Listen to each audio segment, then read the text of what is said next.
जी दोस्तों, India world cup के final में पहुंचा हुआ है और बहुत ही बेहतरीन और शानदार परफॉर्मेंस दिखाई हुई है। अनलाइक पाकिस्तान सुपर 8 स्टेज में भी नहीं पहुंचा और अब कुछ फॉर्मर क्रिकेटर्स पाकिस्तान में टीवी चैनल्स पे बैठ के शायद के जो उनकी टीम अच्छा नहीं कर सकी उसकी फ्रस्ट्रेशन है या कोई जेलसी है, I don't know what it is, लेकिन वो अजीबोगरीब किस्म के बयानात दिए जा रहे हैं। अस्सलाम दोस्तों, रोहित शर्मा की प्रेस कॉन्फ्रेंस हुई और उसमें साबिक कप्तान पाकिस्तान क्रिकेट टीम इंजमामुल हक को लेकर सवाल हुआ कि उन्होंने अर्शदीप सिंह पर बॉल टेम्परिंग का इल्जाम लगाया है। आप इस पर क्या कहते हैं? एक भारतीय साथी ने उनसे सवाल हुआ। अब रोहित शर्मा ने इस पर क्या जवाब दिया, मैं वो हर्फ बहर्फ आपको मैंने लिखा है, वो मैं आपको बता देता हूँ। वो सारी इंग्लिश में प्रेस कॉन्फ्रेंस है, इस पर वो हिंदी में आए हैं और ठेठ जिसे बोलते हैं ना मुंबई स्टाइल के अंदर उन्होंने बात की। अबे क्या जवाब दूं इसका मैं भाई? अभी इतनी धूप में आप खेल रहे हो, विकेट इतना ड्राई है, बॉल अपने आप रिवर्स हो रहा है, सब टीम का रिवर्स स्विंग हो रहा है। यू नो सम टाइम थोड़ा दिमाग खोल कर बात करनी चाहिए। दिमाग खोलना जरूरी है, समझना जरूरी है कौन सी कंडीशन में खेल रहे हैं, इंग्लैंड या ऑस्ट्रेलिया में नहीं खेल रहे। ये I think that's all I want to say. ये उनके अल्फाज, मैंने आपको जो पूरा कोट है वो बता दिया है। और अब उन बयानात की जो बाज गश्त है वो रोहित शर्मा के प्रेस कॉन्फ्रेंस जो वर्ल्ड कप के सेमीफाइनल वाली थी वहां तक भी पहुंच चुकी है। I am talking about Inzamam-ul हक एंड सलीम मलक। सलीम मलक का तो काफ़ी मतलब क्वेश्चनेबल हिसाब किताब रहा और मैच फिक्सिंग कोर्ट और ये सारी कहानियां चलती रही। उन्हें इनडायरेक्टली वो कहना चाह रहे हैं इंजमाम साहब दिमाग खोल के तुसी गल करो, मतलब इंडियन टीम के कप्तान पाकिस्तान के साबिक कप्तान को ये कह रहे हैं। इंजमामुल हक और उनका ये कहना था कि जो ऑस्ट्रेलिया के खिलाफ मैच खेला था इंडिया ने, तो ऑल ऑफ अ सडन 15वें-16वें ओवर के आसपास जब अर्शदीप बॉलिंग करने के लिए आया तो गेंद बहुत ज़्यादा रिवर्स स्विंग होना शुरू हो गया था, जिसका ऑब्वियसली नुकसान हुआ ऑस्ट्रेलिया को और ऑस्ट्रेलिया फिर वो मैच हार गई और इंडिया वो मैच जीत गई। मैच में उस स्टेज से पहले तक उनका कहना है कि ऑस्ट्रेलिया भी अच्छा मुकाबला कर रहा था, लेकिन इसका जो रोहित शर्मा ने जवाब दिया वो भी मैं आपसे बात करता हूं। तो उनका ये कहना था जी अंपायर जरा अपनी आंखें खुली रखें, एक सर्टेन टीम को फेवर की जाती है, इस तरह की बातें और हंस हंस के बीच में मजे ले लेके। शायद कभी इंजमाम को वो अपना मानते हो कि इंजमामुल हक को, मतलब उनकी क्रिकेट को देख के कुछ उन्होंने सीखा ही हो। बट अब चूंकि इंजमाम ने उन पर अटैक किया और एक फुल टॉस बॉल दी, अब उनकी मर्जी है उसको छक्का मारें या डक कर लें। तो रोहित शर्मा है वो कहाँ से रुकने वाले हैं? उन्होंने भी आगे वैसे ही जवाब दे दिया, मतलब उन्होंने बोला कि आप दिमाग खोल के बात करो यार, आप कंडीशन को बात किया। ये मैंने एक ब्लॉग पहले किया था, मैंने बोला था कि न्यूजीलैंड में बॉल रिवर्स कम होता है, उसकी वजह ये है कि वहां पे मैदान का पेट है, उसके ऊपर बॉल मारेंगे, कुछ चक्कर नहीं है कि बॉल थोड़ा टेम्पर हो रहा हो। या ऑस्ट्रेलिया इंग्लैंड के अंदर भी सिचुएशन वैसी नहीं होती, पर यहाँ पे ड्राई ग्राउंड है। वही रोहित शर्मा ने भी यही बात की। मैं टेक्निकली वो नहीं समझता कि बॉल को कैसे बनाया जाता है, बट मैं अपनी जो थोड़ी थोड़ी सी नासमझ थी उसमें मैंने बोला था। बट रोहित शर्मा ने बोला कि ये ड्राई कंडीशन है, सब टीम का हो रहा है, सिर्फ हमारा नहीं हो रहा, सब टीम का हो रहा है। उन्होंने ये बात की और उन्होंने बोला कि थोड़ा दिमाग खोलो और देखो कि कंडीशन यहाँ पे कैसी है, कि कैसे यहाँ पर बॉल जो है वो फिर रहा है। और प्रॉपर इसका नाम लेके अर्शदीप सिंह का कि जी उसका जो ओवर था उससे ये काम शुरू हुआ। तो अभी जब प्रेस कॉन्फ्रेंस में एक सहाफ़ी ने सवाल किया कि जनाब आपकी रोहित शर्मा से कि टीम की परफॉर्मेंस तो अच्छी है लेकिन इंजमाम कह रहे हैं कि आप कुछ टीम जो है गेंद से छेड़छाड़ी कर रही है कि जिसकी वजह से आप रिवर्स स्विंग करने में कामयाब हो रहे हैं। तो उसका जवाब देते हुए रोहित शर्मा ने बोला कि जी दिमाग खुला रखना चाहिए, जो उसका अंदाज है कि क्या बोलूं मैं इस पे यार, अब क्या करना है इसका। फिर कि जिस तरह की कंडीशन है, धूप निकली हुई है, जिस तरह की ये पिचेस हैं, यहाँ पे बॉल ने रिवर्स स्विंग होना ही होना है और सारी टीमों के लिए हो रहा है, सिर्फ टीम इंडिया के लिए नहीं हो रहा, और ये सारी टीमों के लिए हो रहा है। और हम जिस कंडीशंस में खेल रहे हैं तो इट्स अ फैक्ट कि हो रहा है और सारी टीमों के लिए हो रहा है, सिर्फ कोई स्पेशल इंडिया की टीम के लिए नहीं हो रहा। और ये मैच जिस कंडीशंस का, क्योंकि क्रिकेट से बड़ा हिसाब किताब है, और उनका कहना था कि इंग्लैंड और ऑस्ट्रेलिया वगैरह में ये मैचेस नहीं हो रहे जिसकी बुनियाद पे आप कह रहे हैं, जिस तरह पे मैचेस जिस कंडीशंस में हो रहे हैं तो नेचुरल है कि ये होगा ही होगा रिवर्स स्विंग, तो दिमाग जरा थोड़ा खुला रखना चाहिए। ये अल्फाज थे रोहित शर्मा के।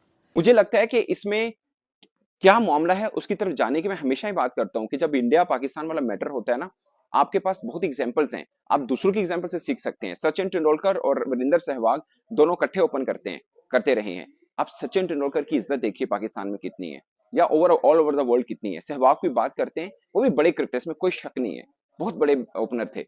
बट अब वो बात करते हैं, उनकी बात का वेटेज थोड़ा कम होता है। उसकी वजह ये है कि वो बाजुकात जिसको मैं आमतौर पर कहता हूँ मुंह से आग बरसाते हैं बाजुकात, इसलिए उनका वेटेज नहीं है। इरफान पठान क्या कमाल के बॉलर थे, मगर जब वो बात करते हैं बाजुकात लोगों को वेटेज नहीं देते हैं, क्योंकि आप उनको पता है यार ये बात उस तरह से करते हैं। आप इंजमाम की बहुत रिस्पेक्ट इंडिया में मैं मानता हूँ, मुझे मालूम है इस बात का। मगर उन्होंने जब ये बात नहीं छेड़ दी है और खासकर उस मोड़ पे छेड़ी जब आपकी टीम पहले राउंड से बाहर होगी, उनकी टीम सेमीफाइनल पहुंच रही है, उन्होंने ऑस्ट्रेलिया को हराया यार। आप उस पे इन पे बॉल टेम्परिंग का इल्जाम, और इल्जाम कौन सा है? बॉल टेम्परिंग का है कि आपने चीट करके जीता है। ये इनडायरेक्टली ये बात है कि आपने चीट करके जीता है। आप किसी को ये कह रहे हैं कि तुसी चीट कीता है और तुसी जीते हो। मतलब ये सीधा-सीधा बड़ा इल्जाम है और आप किस पे लगा रहे हैं? इंडिया के ऊपर। ये सिनेरियो देखिए, मैं हमेशा कहता हूँ आप जब बात कर रहे होते हैं अपने इस तरह से क्रॉस बॉर्डर किसी पे, तो उसका बहुत माने होता है। उसका आपको समझ के बात करनी चाहिए। आपको ये बात नहीं कर देनी चाहिए डायरेक्टली किसी के ऊपर अटैक, या आपके पास कोई सबूत है, क्या मैच रेफरी ने रोका, आप उसके ऊपर कमेंट कर रहे हो? क्या अंपायर ने रोका? क्या मैच रेफरी ने कोई एक्शन लिया? क्या ऑस्ट्रेलिया के किसी क्रिकेटर ने ये बात की? जो खेल रहे हैं उनको समझ नहीं आ रहा? तो फिर जो रोहित शर्मा ने अब ये बात की है कि सबका हुआ रिवर्स, सबका मीन के सबका। मुझे याद है हारिस रऊफ का भी हुआ था और अमेरिका में हुआ था हारिस रऊफ का, जो रिवर्स स्विंग हो रहा था। तो अगर सबका हो रहा है यहाँ पे और अर्शदीप ने भी किया है, तो मतलब आप या तो फिर उनका ये लॉजिक का जवाब दीजिए आप, कि वो कह रहे हैं सबका रिवर्स हुआ है, तो आप बताइए कि नहीं, पैट कमिंस का नहीं हुआ या मिचेल स्टार्क का नहीं हुआ, या जो आपको लगता है कि नहीं हुआ तो बताइए आप फिर। अब फिर जिस टीवी चैनल में इंजमाम और सलीम मलिक साहब बैठे हुए हैं, वो एंकर जो फीमेल है, उन्होंने पूछा कि जी हमारा पहले तो बड़ा वही जो मैं आपसे बोलता था कि आप जितना इसको वेटेज देंगे उतना ही फिर ये बातें इस तरह की और भी होंगी। तो वो फीमेल एक्टर ने बड़े फ़ख्र से बोला कि देखें जी, जो हमारे आप जो बात कर रहे थे वो वहाँ तक भी पहुँची है, खिलाड़ियों तक भी बात पहुँची है और उनसे भी सवाल हुआ है, तो आपका क्या कहना है उस पर? फिर जाहिर है कि रोहित शर्मा ने जो जवाब दिया है तो वो पहुँच गया उनके पास, उन्होंने इसको कैश करवाने की कोशिश की और उसके जवाब में फिर इंजमाम उल हक बोलते हैं कि हमारा दिमाग खुला ही हुआ है, कोई हमें ना बताए, हमें ना सिखाए। ये जो रिवर्स स्विंग का आर्ट है ये हमने ही दुनिया को बताया है कि ये कैसे होती है। फिर सलीम मलिक ने भी बीच में उसमें अपना हिसाब किताब लगाया। सलीम मलिक ने यही कहा कि जी हमें पता है कि ये कैसे होता है, क्या होता है, हमने दुनिया को बताया, हमने सिखाया, और अभी आप हमें मत बताइए कि आपने कि रिवर्स स्विंग क्या होता है और कैसे होता है और किस तरह की कंडीशंस में होता है। मुझे लगता है कि इस बहस में ज़्यादा डलने की अब ज़रूरत नहीं है।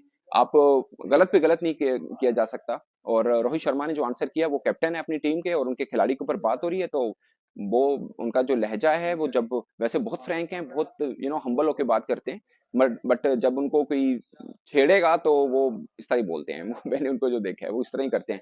अदरवाइज़ यही रोहित शर्मा देखें इतने फ्रैंक होते हैं, पाकिस्तानी फैन्स के साथ इतना फ्रैंक होते हैं, इतना। Salim Malik he went one step ahead, उन्होंने कहा कि जब तक चाहे जैसी भी कंडीशंस हो, गेंद के साथ जब तक छेड़ाछाड़ी ना की जाए तो तब तक। पहले हालांकि इंजमामुल हक ने बोला कि जी मेरे तो ये अल्फाज ही नहीं थे, मैंने तो कहा ही नहीं था कि जी आप गेंद के साथ कुछ छेड़ाछाड़ी करें, कर रहे हैं, या टीम इंडिया ने की है, या अर्शदीप ने कोई छेड़छाड़ी की है, मैंने तो ये बोला ही नहीं है। तो सवाल पूछने वाले ने कोई सही सवाल पूछा नहीं।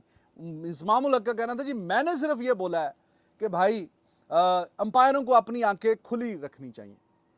तो इनडायरेक्टली तो आप कान को यहाँ से पकड़ें या हाथ को यहाँ से करके कान को पकड़ने, तो बात तो वही हो गई कि आपने अगर डायरेक्टली अगर आप नहीं बोल रहे लेकिन आप ये कह रहे हैं कि जी कुछ फिशी फिशी चल रहा है, कोई गड़बड़ चल रही है, तो अंपायर्स को मोर विजिलेंट होना चाहिए।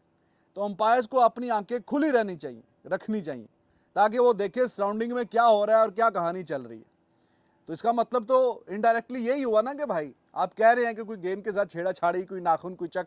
हमारे क्रिकेटर्स तो माशाल्लाह टीवी पे लाइव शायद अफरीदी गेंद को ऐसे चबाते हुए दिखाए गए थे, और ऑस्ट्रेलिया में मैच था कि किसी तरीके से कुछ ना कुछ गेंद का कोई हिलना जुलना शुरू कर दे, या गेंद बनाने की कोशिश, दांतों के साथ चक्कियाँ मारते मराते दांतों के साथ कोशिश, वो सब कैमरा पे रिकॉर्ड है।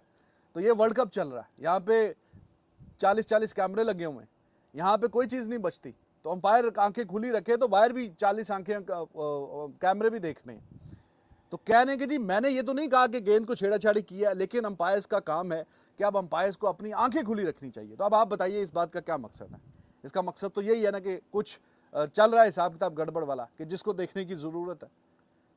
तो बात कह भी देनी, फिर मुकर भी जाना, फिर उससे पीछे भी हट जाना, ये मतलब अजीब सी बात है। तो रोहित शर्मा ने इसका जवाब दिया जो मैंने आपको बताया। अब उसके जवाब में इन्होंने कहा कि जी हमें कोई ना बताए, हमें कोई ना सिखाए कि हमने दुनिया को बताया था। ये बस पास्ट ग्लोरी में जिए जा रहे हैं। वो जो पुराना ज़माना था जब पाकिस्तान की टीम अच्छी हुआ करती थी, बस वही